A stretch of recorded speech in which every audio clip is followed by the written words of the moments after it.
Good day, good day. Welcome, welcome. Thank you so much for tuning in. I'm Jay, and this is Homeschool Yo Kids Podcast.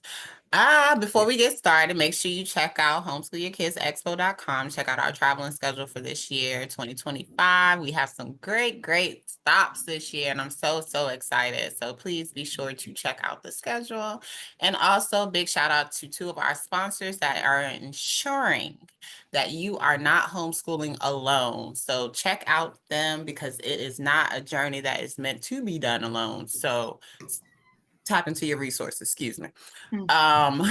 Classical Conversations, great provider of support, homeschooling support, as well as curriculum.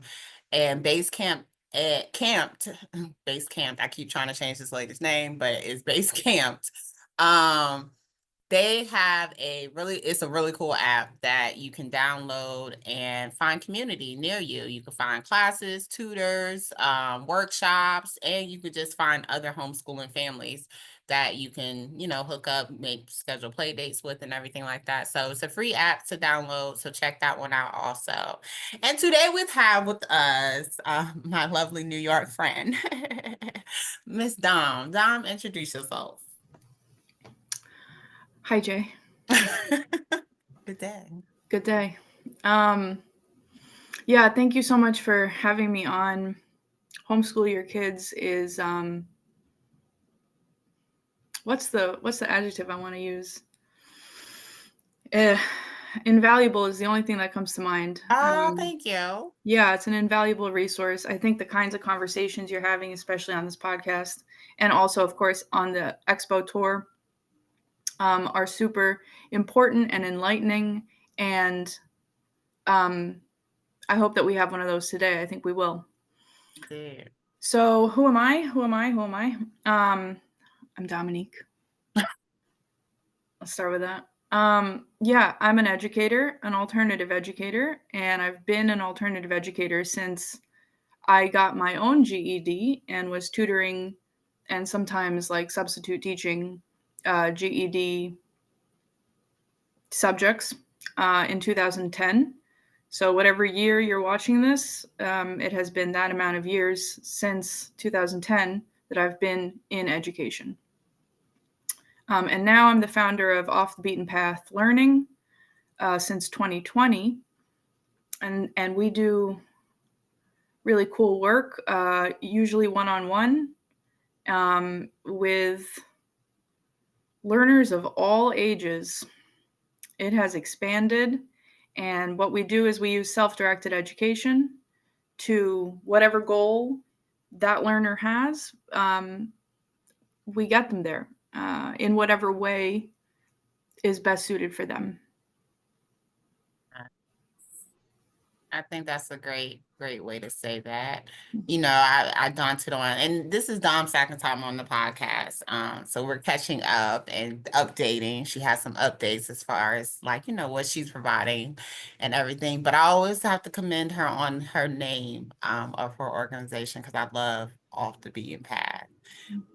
In the sense that, we get put on a path. Usually trying to get put on the same path as everyone else. And so that path gets beaten down because it's not working. So we get off that path, as free thinkers, as out of the box thinkers, as, okay, this doesn't feel right thinkers. We get off that path and then we go and, find our own way to that enlightenment or that success or whatever it may be. And so I love the name. That's what it means to me. Look, that's what it means to me. Not saying that's your thoughts, but yes. Pretty damn close. All right. Yeah. And going back to the idea that you were saying before when you were talking about the sponsors and the partners, this isn't something you do alone. So you don't have to go off the beaten path alone. In fact, you would be better to not go alone, right. Especially because it's off the beaten path. When you go against the grain in any way, it's going to be more difficult. And so you really benefit from having someone that has cut down all those raggedy, sticks everywhere, and you benefit from a hand, a nudge, a push in the right direction, and just some guidance. It takes a village for anyone. Teamwork makes the dream work. That's right. It does. Yeah. I just said this to my nephew yesterday. Life itself is not meant to be done alone, like let alone homeschooling or any kind of educational or unschooling or anything that, is off the beaten path. But life itself is not meant to be done alone. And a lot of times we feel like we need to isolate because things get so rough. But it's like, I feel like that's the time we're supposed to lean more into your village, into your team, to rest assured that, okay, I may not be able to do this today, but there's someone else that can do it for me, or, someone to pick up the slack for me. Because we have way more supporters than we realize, I feel. 100%. 100%. Especially in a global, the way that the world is now with the advent of the internet, even if you don't have that support through your family, even if you don't have that support through friends, Google, YouTube. Right. There are guides out there. There are that you can reach out to, that you can like human to human interact with. Some of those people have become my learners. They've reached out and we started working together. Or you can just watch and consume and read anonymously. And that it is helpful. Although I think the real thing, there's nothing like it. The real thing of community, having some in-person connection is really important and also invaluable. Indeed. Indeed. So, I love you so much because you help to destigmatize this GED conversation. We had this, the first time you were on, and I definitely feel the need to revisit because we have to go against the mindset of, oh, it's only one way to lead to success. There's only one path to this level of success, and that's your name goes there too. But what have you been able to do with your GED? Everything. Anything that would have been possible. Everything and then some, because had I managed to get my, wow, I've not thought about this. Had I managed to get my high school diploma as a super senior, right? Like if that fork in the road when I was a super senior, a fifth year of 4 years, usually, United States high school education, and I had pushed through and gotten my credits and finished that way, I believe that I would not have had my eye-opening experience of choosing for myself, because I would have still been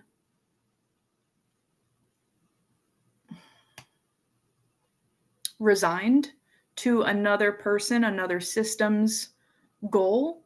And I think I would have continued down a very difficult, miserable path.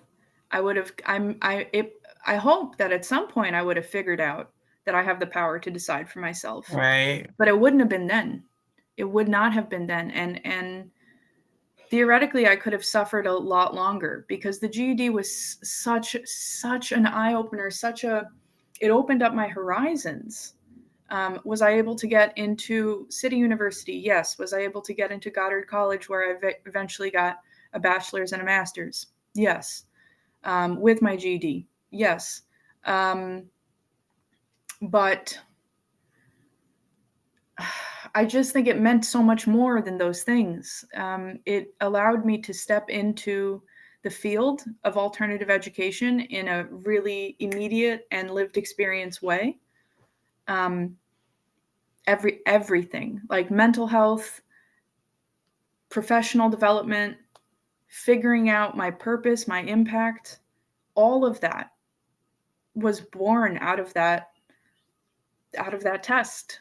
And it, like I'm not really praising the GED that much. What I'm praising is alternatives.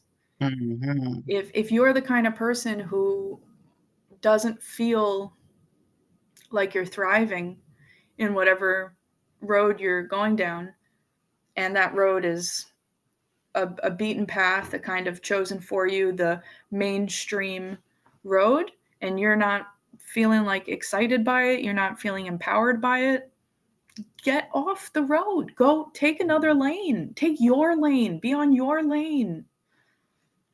Everything Yes. opened up with the GED. My life kind of began when at 17 when I managed to get that GED. Nice. Oh, you were only still 17. Like you talk Yeah. fifth year senior as if you Yeah. about 19, 20. Like you're still, I was juvenile. still tech. Yeah.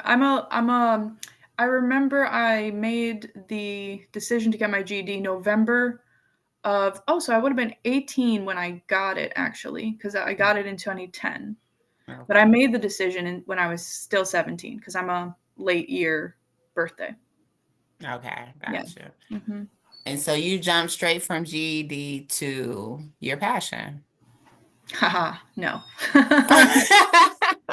No, I didn't. No. I Made it went sound too from simple. That was too simple. that Okay. was yeah, no, that would have been good, I guess, but no, there were some steps. All There right, was some walk us like through I'm gonna it. step over here. Okay. I'm gonna go. There were some steps that were not the right steps that I had to figure out through trial and error.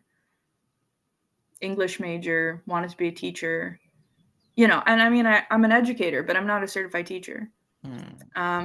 And there's a big difference. And listen, I've been in front of a classroom enough to know that if you're a good teacher, if you're a good certified teacher and you speak to the students in a way that speaks to them, you are a hero. Like I'm not knocking that at all. I just know with my history that kind of structure would not have given me the kind of impact that I want to make, and it wouldn't have given me the life that I want to have. Yes. And that's wild because, I was an English major and I was an English teacher.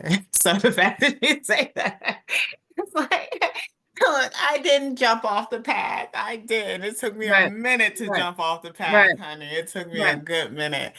But like the trial and error, that's life. Like that's how we typically learn. Or if we have those guys that come along, our mentors that find us, those guardian angels, so to speak, that offer up that, hey, learn from me.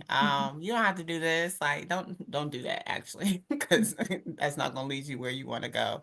Try this instead. Try that instead. I know me and my sister was talking about like career paths in general that we learn about as children, and then versus like I'm an 80s baby. So I'm a bit, more seasoned than you. So our career paths were, the standard fireman, police, Right. teacher, lawyer, things of that nature. Whereas now it's the Right. career paths are, I don't know, they're endless because there's so much more creativity going into Yes. careers. Yes. But I talked about like, what if we talked about nonprofits when growing up? Because I didn't ever hear that as an option. Oh, why don't you start a nonprofit? Why don't you start a organization that can help your community or whatever the case may be? We didn't have those talks growing up. So it's different. It's interesting because the topic of career paths is an important one to have right now.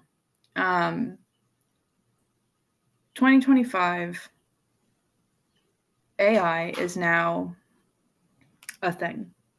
And the internet is well on its way. It's like, what, 20-ish years old? 30-ish years old? I don't know. Like 25. I feel like 2000 could date like. It came about in 94, but like people weren't Yeah. really on it for a bit, and then Y2K. Google, YouTube, whatever, all the things.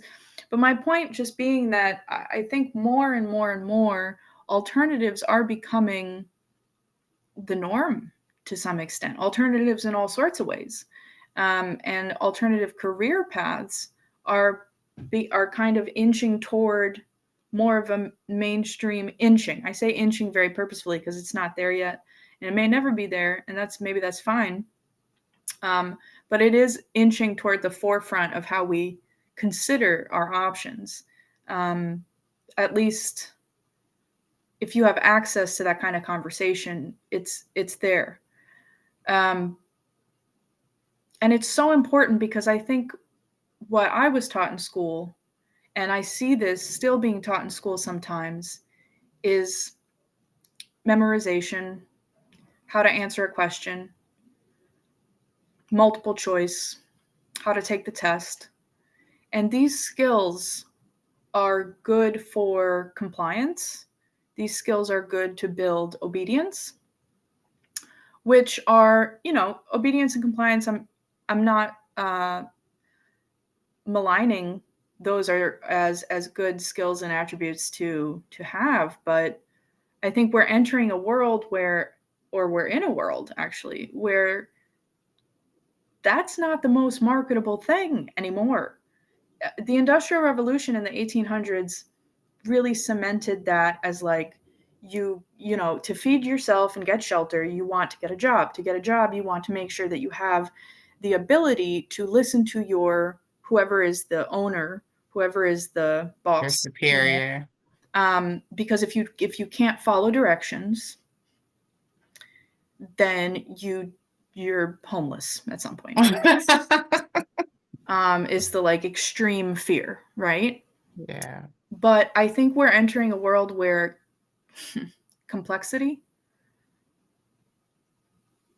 needs to be understood. Ambiguity needs to be understood. Critical thinking is a must, but it's not just critical thinking, it's critically thinking. And these things, they don't come from multiple choice test taking. They can't. You need to be making the questions, not answering them. I like that. I like that. I was just talking, I told you before we started actually recording, how I was just talking to my sister at my sister's house. Look, I'm at my sister's. But we were just talking, and I was like, we got on the topic of neurodivergent, and then I was talking about my test taking abilities. And I'm not a test taker. You give me a multiple choice test, or you give me especially when it was Scantron and still, I'm gonna fail it. I'm gonna tell you. And I consider myself a pretty smart / intelligent being. I do. However, I can't take no tests. I can't take no tests.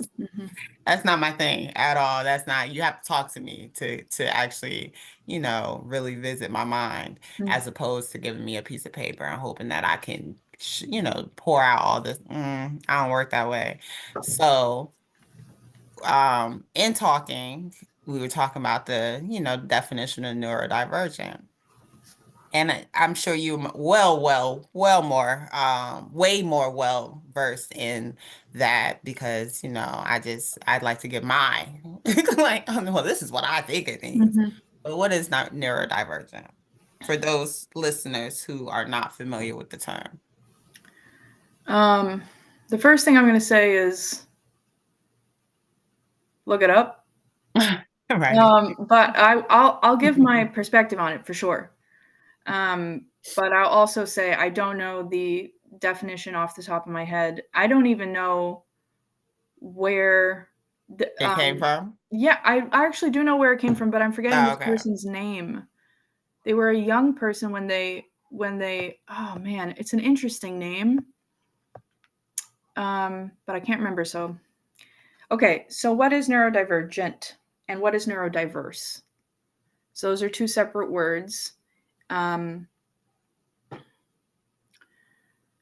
what do they each mean? Neurodivergent is when you have your brain works differently to the point of, some people call it special needs, to the point of it may make things like daily functioning difficult. It may mean that systems and institutions that are in place already, established systems and institutions, don't work for you. To be neurodivergent is to have a neurological condition, a way about you, where you're divergent from the norm. Whereas neurodiverse, everybody's neurodiverse, everybody thinks differently. So neurodiverse is a general term to mean everybody's brain is neurodiverse. There is diversity inherently in the makeup of all beings, and especially human beings. We're so complicated, our brains especially. But to be neurodivergent is essentially, if I am like direct in my language, I would say I associate those things with disabilities that are neurological. I associate neurodivergence with neurological conditions and neurological disabilities. And I myself have a few diagnosed neurological disabilities, as well as a couple of physical ones that are exclusively physical. And there are also many types of neurodivergent that I would even say have a very physical reality connected to them directly. And maybe even all. Like if you are clinically depressed and you struggle with major depression, you'll feel pain in your body at times, and it's physical pain. And what I found out not that long ago was that depression depresses the body, and that sounds so obvious, but we don't really think of it. We think it maybe just depresses our mood, our energy. It's not just that. Your whole body, your cells, there's lag there. It stunts the growth of the human in a way that can develop problems over time. Yeah. But I would say look it up. I would say if you don't know, like I don't know, I'm going to look it up after this conversation and refresh my memory. And I should also add, while we're in this kind of defining space, that neurodivergence is completely normal. It's like it sounds like you're different, so you're different, so you're not normal. No, incorrect. Difference is normal. Right. And that's what I was getting at with with the conversation I was having with my sister, because I was saying, like, on an individual level, we as individuals, and me and you talked about this too last time. As individuals, we, move differently, we learn differently, we behave differently, all that good stuff, until we're placed into a system that kind of molds us into a standard or a normalcy, right? And that's when everyone gets on the same page of what they like, how they move, and all that good stuff. And that's the same thing what social media is essentially doing. It's socializing us to all feel and think and behave the same way.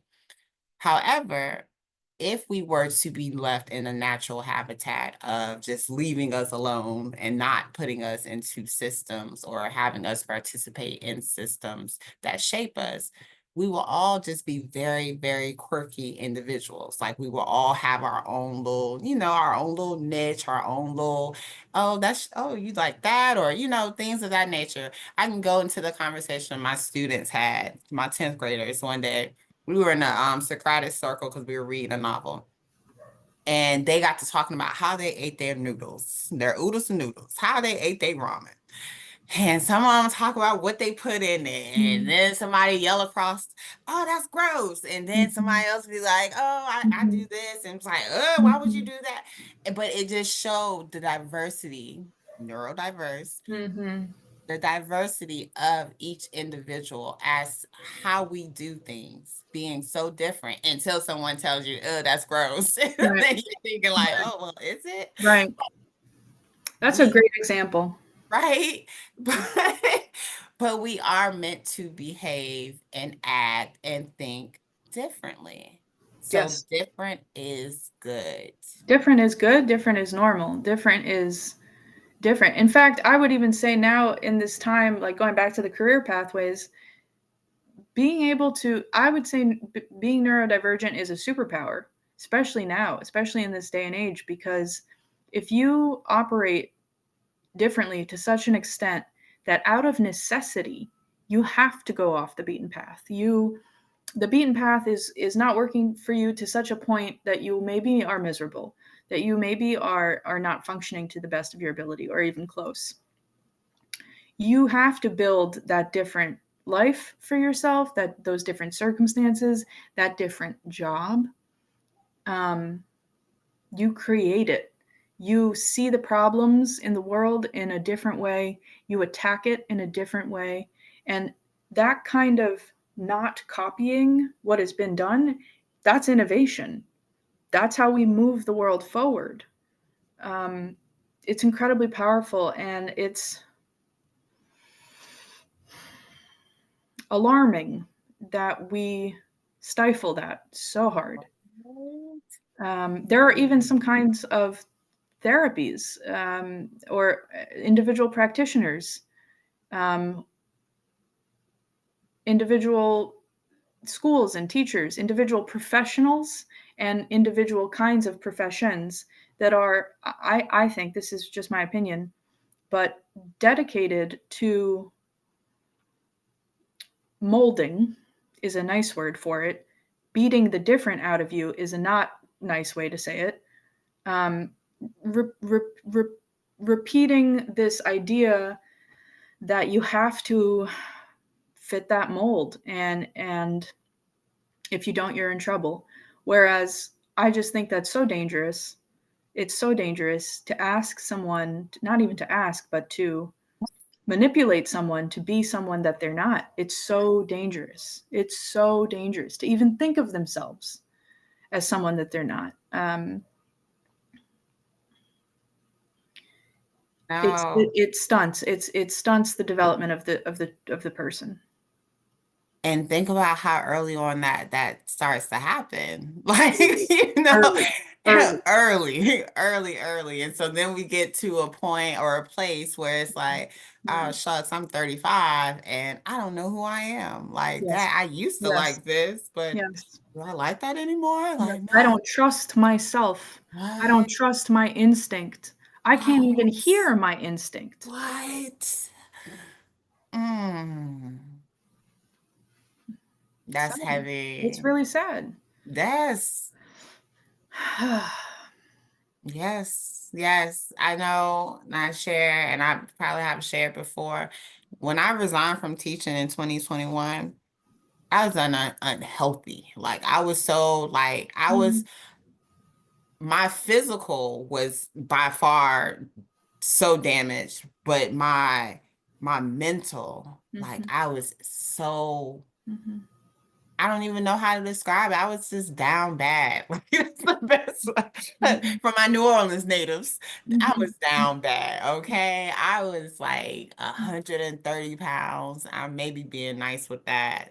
Mhm. Um, I don't I just I was so drained. I overthought so much. I wanted to save everyone. I thought I wasn't saving enough people. Like I just was having so many mental Mhm. breakdowns, just everything. And so when I resigned, we moved. Like I literally picked up and we moved, me and my two little people moved all the way across the country. And nobody understood it, but I knew Mhm. I need to get back to me. Like Yes. I don't feel me. I don't know who this person is. I don't know what this is. I don't know why I'm experiencing this. And I'm tearing up right now. because it took some years for me to get back to me, but I had to literally get away from everything and Yeah. everybody Yeah. Yeah. to remember me. Yes. Yes. The importance of that, I think, like, even in the fact that it brings up such emotion for you, is testimony to how important it is to be home in yourself. Yes. Yes. This is our most base, pure home, is this body Yes. that we've been given for this lifetime. And if I'm trying to acclimate to somebody else's house while I'm walking around in this body, it's trouble. It's incongruent. It provokes an inner conflict to the point of, like you said, mental and physical distress. Yes. And Our health spiritual, and mental, spiritual, spiritual, and yes, all three 100%. components. Yes. Intellectual, spiritual, financial, maybe. All of the Mm-hmm. things get affected. All of the things get affected because all of the things come from you. And if you're experiencing an inner conflict about something so serious as your own identity, Yes. it's hard. And what homeschooling allows for, or some kinds of homeschooling allow for, because not all homeschool is the same. Of course. The kind of homeschooling that I practice is self-directed, and so that kind of homeschooling really allows for freedom, agency, free agency. Like, I am an agent of change in my own life. Autonomy. These are freedom, agency, and autonomy are enormous words. Um, Power is the mixture of those words. How I like to say that I'm in the business of power, because what is learning if not a way to get in touch with your power? Yes. Empowerment all the way. Empowerment all the way. And I really think that the main vehicle for that is choice, exercising decision making that is true to that person. And everybody's Mhm. different. So everybody's going to be making different decisions in different ways, as well they should. As well, they should.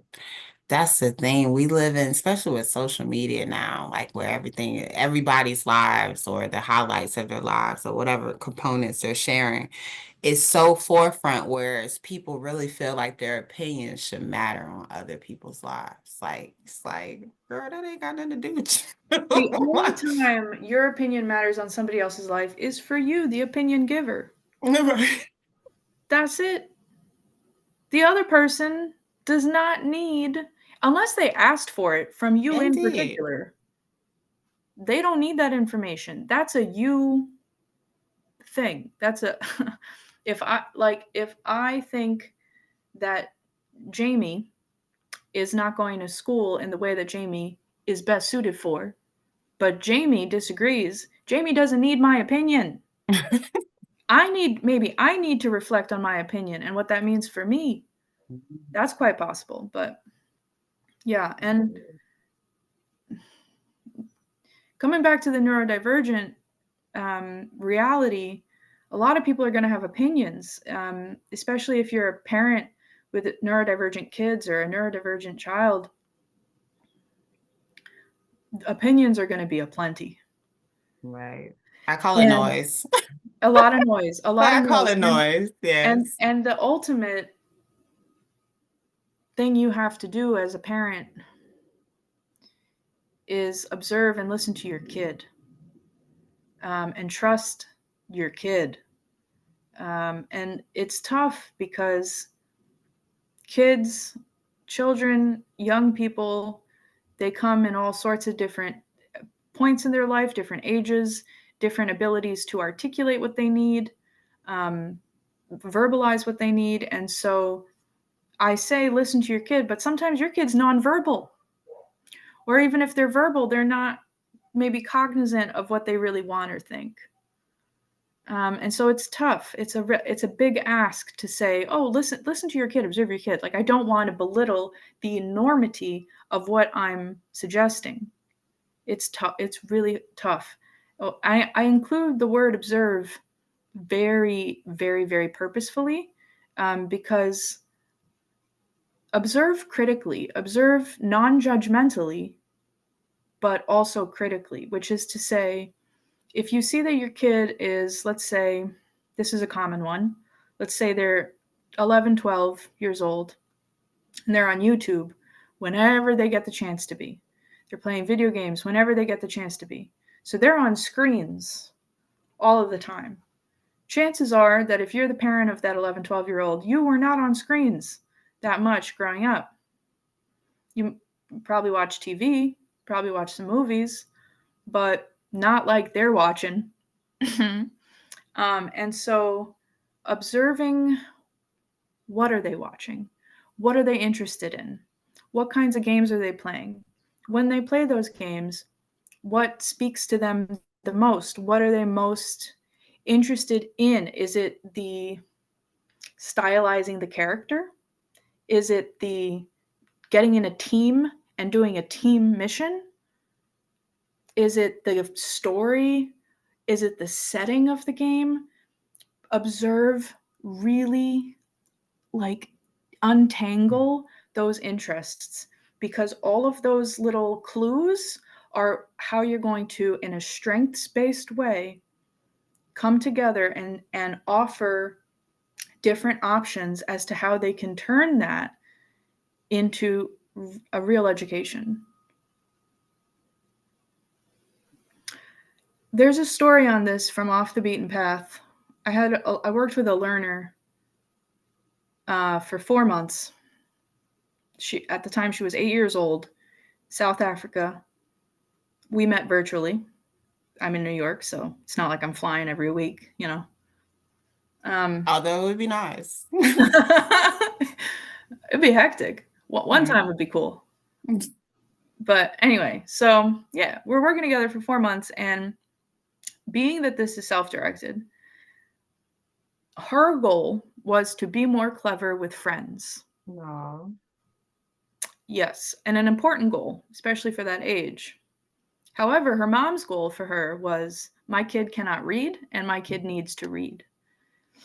So I was tasked with a very interesting dilemma, which was, how do I remain as a self-directed facilitator and listen to this kid's need and want and goal for themselves, that they want to be more clever with friends, as well as figure out how to integrate mom's desire that they read. Now, I think a pure self-directed educator would have said to the mom, if they don't want to read, they don't want to read. Mm-hmm. But in conversation with this child, it seemed to me, through careful observation, that part of being clever with friends was having a certain skill set where they could, essentially keep up with the Joneses, and have skills on level with their peers. And so what we did, and the reason I'm thinking about this after we just talked about video games, is because almost exclusively all we did, was Roblox. We played so much Roblox. I'd never really played Roblox before in my life. And she would share her screen, and we played Roblox, mostly horses and jungle stuff. And she rode horses and ponies and stuff and decorated them and chased. I don't even know what she chased as as a safari animal of some kind. But while she's doing this, I'm reading everything I can read on the screen to her. And sometimes she would even get brave enough to pull up the chat. Like in Roblox, you can chat with people. You can say, hi, how are you? What's up? And she would ask, how do I spell this? And really slowly find the letters on the keyboard. And I didn't know what was going to come of this. I just knew that I had to remain true to her interests, her strengths, because you're not going to find someone's power if you're just on top of them with your power. Yeah. you need them to practice their own leadership. So it was Mhm. very important that I held that space for her. But at the end of it, wouldn't you know it, she was independently reading. Mhm. And we met up recently, virtually, a few months ago. And she gets on camera. She's like, "Hi." She says, "I'm top of my class. I'm top of my class. I'm the best reader in the class." Aw. She was so happy to say that. And she's got friends and she's doing great. And so I share that to say that if they're playing video games and YouTube, it's not the end of the world at all. It's just the beginning. It's Mhm. about figuring out how to utilize that. Yes, the best learning is done when you don't even know that you're learning. It's like, oh, looky Yeah, here. sometimes. Yeah, sometimes. Looky Very often. here. Mhm. So you are really, hey, you focus on the self-directed as in following the child, like, Or the adult, but yes, totally. or the, yes. Mhm. Mhm. So what new programs do you have going on? Let's go there. Let's go What there. what's the focus now? Um the focus is hmm. Well, okay, one thing at a time, I guess. New programs. Off the Beaten Path is now offering a group option for adults, which is called the Choice Collective. And the Choice Collective is where we meet up once a week, and it's an accountability group of sorts. Oh, And nice. we talk about what is the goal that you're choosing, and are you choosing it well? Are you choosing it effectively? And if not, how can we support you? So the Choice Collective has been in existence since January, um, and it's like very, very slowly getting off the ground. Um, that's been cool. There's also a new offer on the table, which has been pretty popular, which is one-time coaching. So as opposed to ongoing, there's the option to just really do an intensive deep dive into what's your goal, where do you want to go, what are you missing. And what's cool about the one time is that it's 3 hours, and you start with confirming your goal. So we have an initial call first where we talk about your goals, your needs, your strengths. And then when we're in this 3 hour intensive, we confirm the goal or we adjust as needed. And then we dive in and we explore whatever it is needs exploring. And then after that, within 2 or 3 days, I provide a deep dive report with templates, resources. It's at least 5 pages long, sometimes 10. Currently, I'm working on a deep dive report for the mom of a teenager who wants to know some options for her kid across health, education, and social, and it's going on 70 pages now. So Oh, wow. I was like, I'm gonna need a little bit of an extension. But it's really thorough. It's a resource book. It's not even a report at this point. It's a book. Um, so that's the one time. So that mom, I'm serving as her parent advocate, one time only.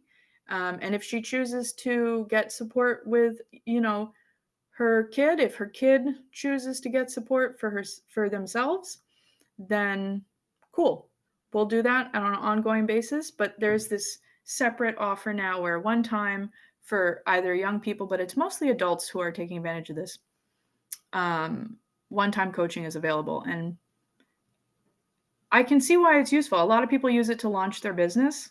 I've done that a couple times now, where people are like, I don't know where to begin, or I don't know how to start up again, and I just need kind of a boost, Yeah. catapult forward. Direction. Yeah, totally. Direction. Yeah. Understand. Okay. So I think, one-on-one, then you have the group. yeah, the group and the one-on-one, as well as now the one time for one-on-one. Um, Something that I want to mention in terms of updates is the audience. I think when I started off the beaten path, it was for young people, 5 through 24.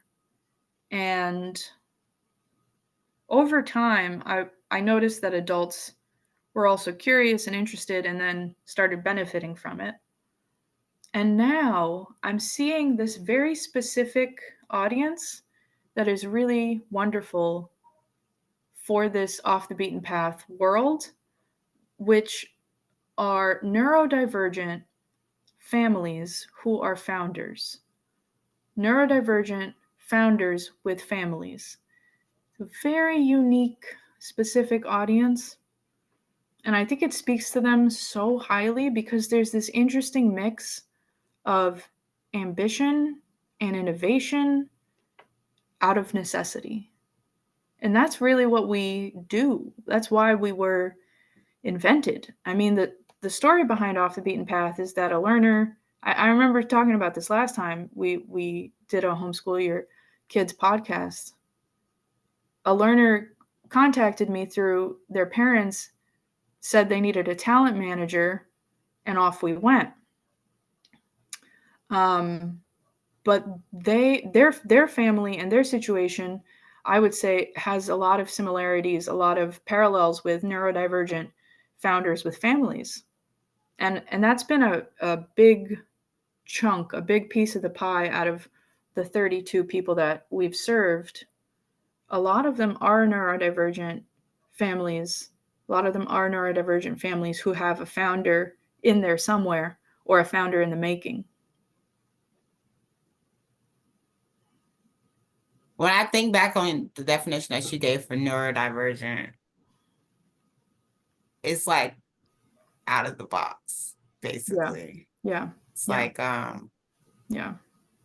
you're trying to, or not necessarily trying, you're just being you. You're Yes. being yourself, and it's led you to understanding that, okay, I don't think on the standard level. Mm-hmm. Mm-hmm. And it's okay.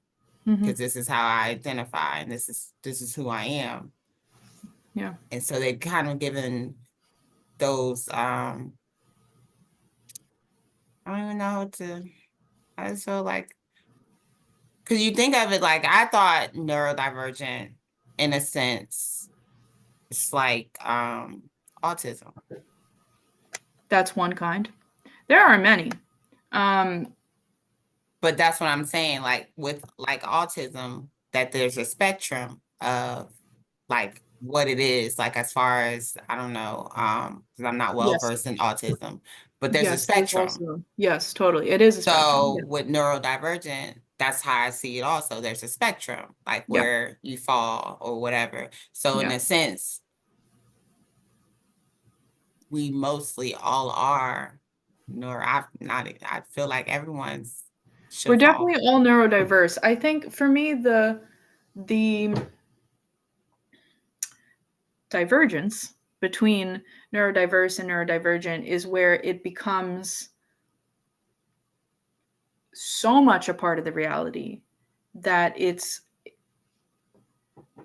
unmistakably noticeable, which is to say it gets in the way of daily functioning. It gets in the way of doing, being, thinking. It becomes an issue. And I don't like that this is the way that I see the difference. Because being neurodiverse is an issue in and of itself, like not divergent, but just a human being with a brain. There are issues with that. There are so many issues with that. And you will have mental health and physical health issues as a person that is not necessarily neurodivergent. Because disability, chances are we're all going to be disabled, at least temporarily, at some point in our life. The chances are it's guaranteed.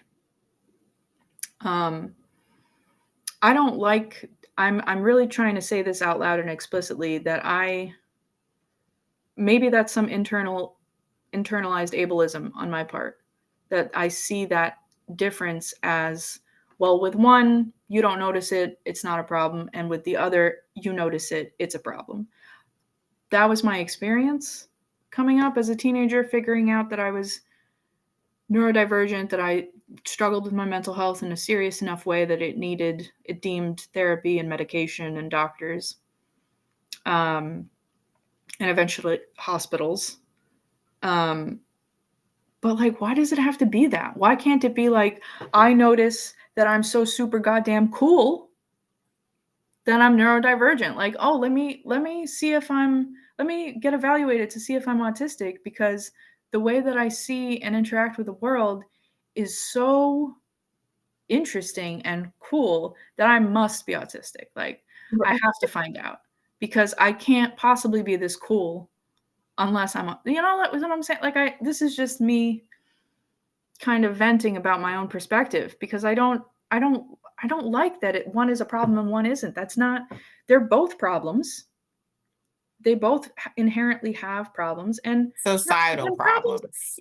yes, 100%, and also internal issues. And I But don't those want to, internal issues, are they issues because they're issues, or are they issues because of you both, not fitting into both, society? Both. both. In my opinion, both.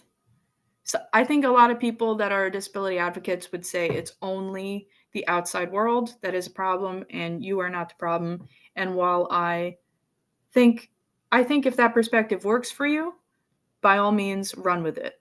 Self-directed to the core. Do what works for you. Think how it works for you.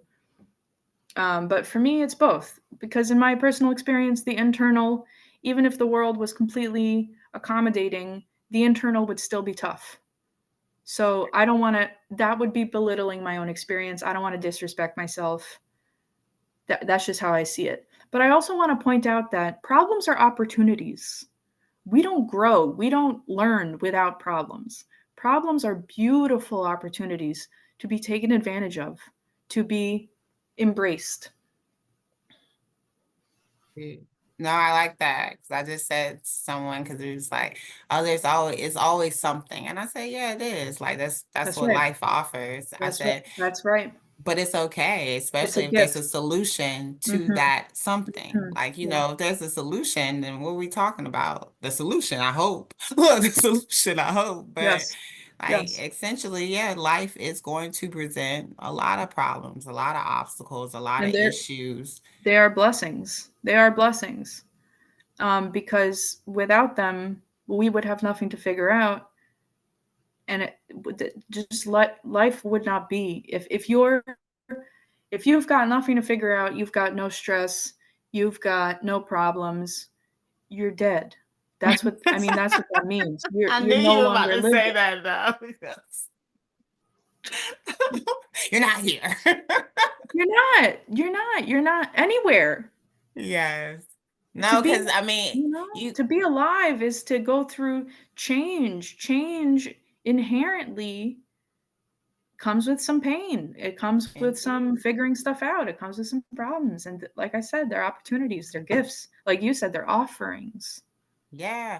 And you got to remember, like, our greatest creations are solutions. They're ideas that were thought about or came That's right. upon a That's right. problem. It's like, That's right. oh And shucks, I see a that comes problem here. together with the neurodivergent and the entrepreneurship, right? Mhm. I think there's a reason that a little above 50% of entrepreneurs, of founders, a little above 50%, I think it's 52, and I don't know the validity of that research. I can It's try to not, because find. who do they like? I always wonder about statistics in general, because it's Right, like, I don't participate in none of these surveys, so where my vote go? right. Because did nobody ask me nothing. Why am Right, I not that's in true. those numbers?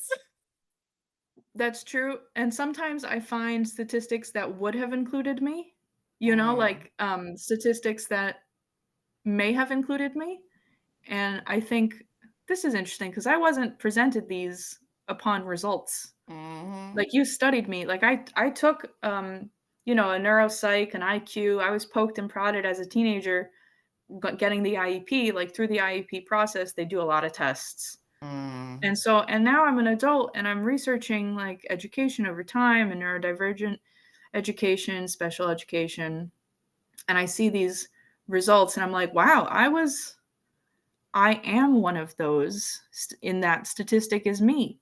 But I Mm. wonder, how do they interpret it? Like, that's my life you're talking about. That's my reality Right. you're talking about. But you're the one who gets to name what it means. Yeah, what it Yeah. means. But so I think about that. A lot of founders and entrepreneurs are neurodivergent, or supposedly are neurodivergent. And I hear it anecdotally. Like recently I was watching a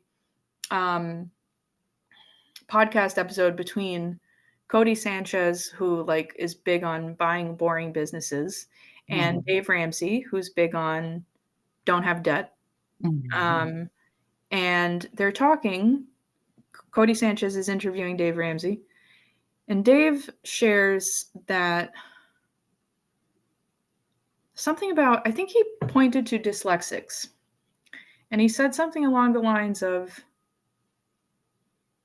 you see the problem and you handle it in your own way, and that's how the greatest businesses and companies are formed. Richard Branson is dyslexic, and he has so many companies. And he told an interesting story where he didn't realize like profit and loss. Like he didn't really understand the basics of accounting and financial statements. And it's one of his employees had to explain it to him with like fishes. Like he drew some fishes, and he drew a net, and he said, okay, these are the fishes you have, these are the fishes you don't have, and like that works for him.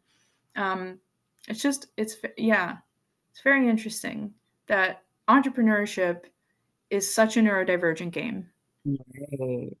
It does go there because you're thinking outside of the box. And you're creating. You're creating, right, exactly. And so builders are not going to be very obedient, compliant people. They're visionaries. They're seeing things differently, usually because they have to, usually because they've been put in a position either out of nurture or nature or both, that they have to see things differently. Think about musicians, like especially the ones who are like able to play any instrument. Like it's just an ability. Like they're some of the most complex thinkers to me, in my experience with musicians. That they would have to be neurodivergent. Yeah. I think that goes for a lot of professions, and a lot more professions now that the world is so connected and so advanced technologically, maybe not spiritually, but technologically, that if you're copying the mainstream way of thinking, you're at a loss. You're at a loss, and you're going to continue being behind. That's my take on it. Being neurodivergent is a superpower. But it is. It is. I said, I don't know what spectrum I'm on, but I know I'm on something. Yeah, you are. Beyond. Like, you are. Yeah, and I'm okay with that because we talked about this in the first one we did, and we talked about Kanye yelling about his bipolar being him being bipolar and not being a superpower, and it's the association of the names with the dis and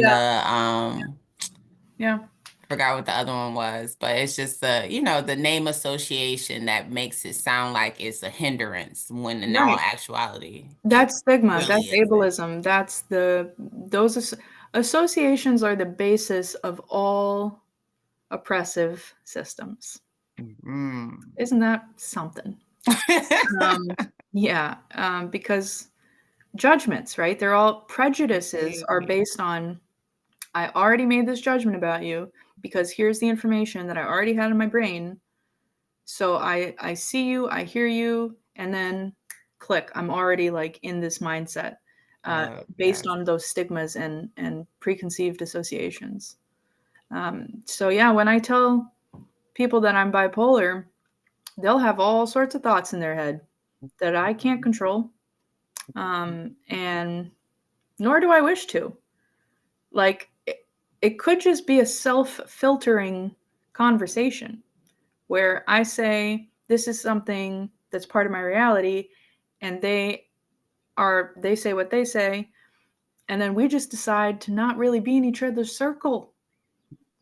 And that's okay, but I think that it limits us as a society and our ability to listen to each other. This goes across all sorts of identities that we can't change and identities that we can. Even politically, I may say something like, my pronouns are she, they, and I sit down with someone who doesn't believe in pronouns or doesn't see why that's a thing that we talk about.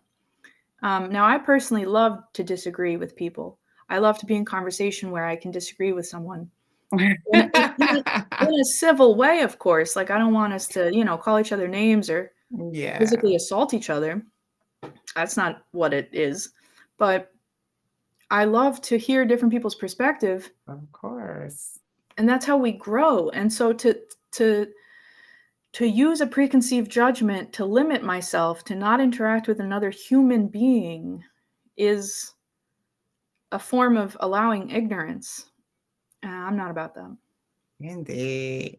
I feel that the average person, and not even American, just the average person in general, is prejudice. Like, it's just it's human. Yes, We're tribal. That's what it is. We can't not be prejudiced. But it's about using our intelligence to navigate that with nuance. Indeed. And deciding when is it good to include this and when is it doesn't make sense. I feel like the most prejudiced people are the ones that don't interact with others often. Like, that have a tight-knit they're circle in their bubble. of, they're in their bubble, and so this is all they know. That's and all right. Everyone outside is... Those prejudices are reinforced because they're in an echo chamber, and so everything is just echoing back. And that sucks. That sucks. So the more you talk to people and the more you learn other people's perspective and their way of life, and just seeing and understanding that people are different. Right. And it's not something that's based on a race or a gender or, any of that stuff. It's just they're different. Like, and it's okay. Right. Because even if I'm like, I'm a white woman, if I sit next to another white woman, even if we're both white women, brown hair, bipolar, grew up in New York, we could be that exact same identifier and be completely different people. Completely. People are people. I'm aware that I should transition to my next thing soon. Can we do it? Yeah. Do it. Okay, what's next? What's next? What's next? What's next is, so I like the way we ended the last conversation where you asked, what advice would I give to parents? Oh, well, yeah, we're gonna don't do that yet. Don't do that yet? Okay. Don't do that yet. Okay. Before we get there, because we are here. I just like talking to you. But before we get to that one, how do you self-care with all that you do, all that? That's a good question. With mental health being a thing. That's a great question, and the very honest answer is not as well as I should. And the more on paper answer is I take care of the basics.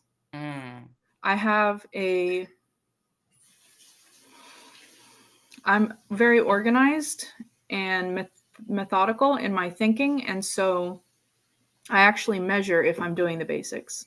I have a spreadsheet. It's called the Habit Tracker. Oh, wow. And I've been using it now for 2 years. And before that, I was on paper, but now I'm digital with my Habit Tracker. And I measure, did I take my meds? Did I clean my body? Did I clean my house? Did I drink enough water? I measure all of these things. Each day I check it off. Did I do it? And then there's like a cute little Google Sheets formula that automatically, like, you got 87% this month. This is where you're at, and it lets me know where I've been recently and how I'm doing now. And that's To the level that I can self-care, that's the level, it's very closely associated with the level of my performance. Self-care comes down to the basics, the very basic needs of a human being. And this is what I tell parents too. It's like, if your kid is on YouTube and playing video games all day, okay, are they meeting their basic needs though? Because if they are, then is that a problem? If it's not a problem, don't make it a problem, is what I'm saying. Right. Basic needs are 85%. I heard that from Phil Stutz. There was this documentary made about Jonah Hill's therapist. And he said 85% of success and well-being comes down to just doing the basics. So you make sure you cover the basics. I make sure I cover the basics. And now I'm even tracking my consistency. So to what extent am I doing the things that I say I'm going to do? So I every day I have my little list of things that I say I'm going to do. Today, 10 o'clock, what was it? Talk to me. Conversation with Jay. And I'm going to cross it off. And that's one point in the right direction of today's consistency. Was I consistent with what I said I was going to do? Because that's not easy, right? Especially when you're dealing with any kind of psychological or neurological condition, doing the basics becomes a task, a daunting task. It can be and a test, right? Like it's daunting indeed. So, and staying on top of that is so important. That mixture, it's a high stakes. Thank you for that. Like that's been a different end. Like that's way outside the box, Dawn. Like as far as the answer that I received, as far as self-care goes, yes. And looking at consistency or just covering the bases, like you said, as being self-care, because some people don't even get the basic need of rest. Yes. Sleep, sleep is on that list. Yes. And it's specifically 7+ hours of sleep. Yes. Because sometimes I'd be thinking I can get away with 5 or 6. And it don't work out right. No. Not this body. Not this mind. We need all 7. Yes. What do we find off the beaten path? What do we find? Offthebeatenpath.com. I wish there was a jingle for it. All right. Got to make one. Not yet, but off DA is so off DA beatenpath.com. You can also check me out on YouTube by the same name. Off the Beaten Path is the handle. Off DA, D as in dog, A as in apple, Beaten Path. And that's how you can find Off the Beaten Path Learning. Nice. And what you've been waiting for. 3 things you would like to leave families with, parents with. If they didn't hear anything else, hear this. I'm going to say 2 of the things that I said last time. Okay. And I'm going to say 1 new thing. So,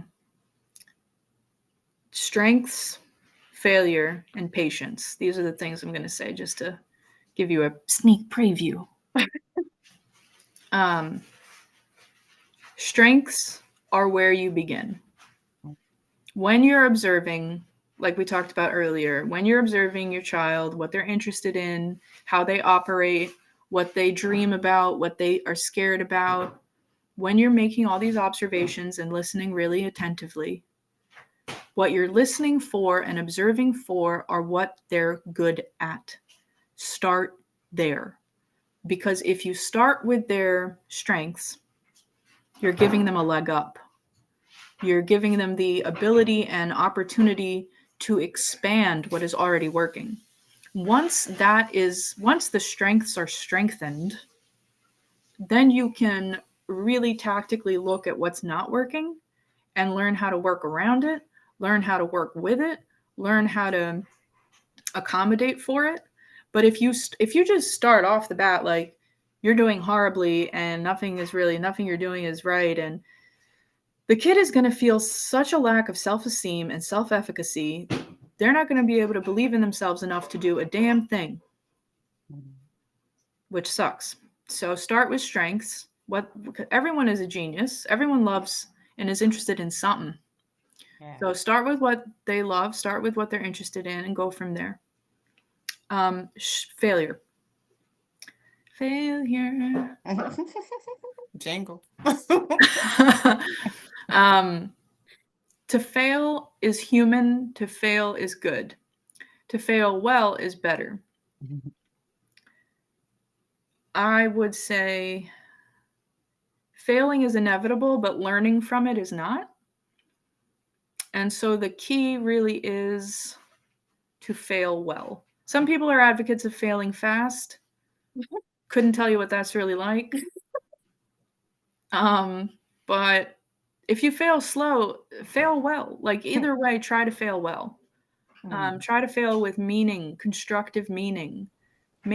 Really make meaning out of everything. And what does that mean? Learn the lessons. Yeah, there you. Thank you, Jay. Thank you for just swooping in. Because yes, I be failing. I be out here failing. Learn the lesson. And haven't you learned so many lessons? What have I? Yes, ma'am. Yes, ma'am. You have failed well.